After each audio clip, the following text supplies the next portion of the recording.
Here is a question. Read it carefully and think about the answer. Let us solve it step by step. Let us begin solving this step by step. Compound A is a trimethylcyclohexanone. Looking at the structure, it is 2,2,6-trimethylcyclohexane 1-1, or equivalently described as having a ketone at C1, a gem-dimethyl group at one adjacent carbon C2 and a methyl at the other adjacent carbon C6, with defined stereochemistry at the stereocenters. Moving on to the next step. The gem-dimethyl carbon, C2, is not a stereocenter to identical methyl groups. The carbons bearing single methyl groups adjacent to and further from the ketone are stereocenters. In compound A, the wedge and dash bonds define the absolute configuration at these centers. Moving on to the next step. Diastereomers are stereoisomers that are not mirror images of each other.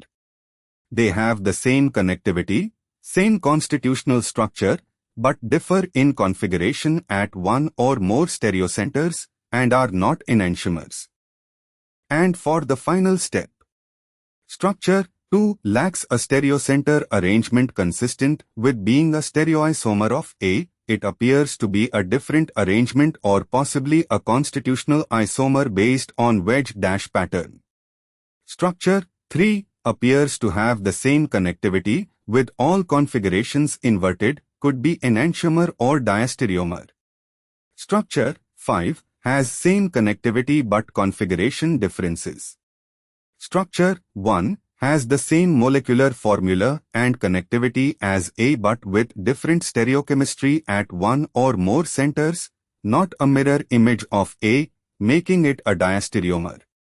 Structure 4 has the same connectivity as A with the configurations at the stereocenters changed such that it is not the mirror image of A, making it also a diastereomer. Structure 3 alone, option A, is insufficient. Structures 2 and 3, option C, structure 2 does not match as a proper stereoisomer with same connectivity. Structure 5 alone, option D, may be the enantiomer of a rather than a diastereomer. Structures 1 and 4 both share the same constitutional structure as A but differ in configuration at only some stereocenters, not all, satisfying the diastereomer criterion. Therefore, the correct answer is B. Therefore, the correct answer is option B.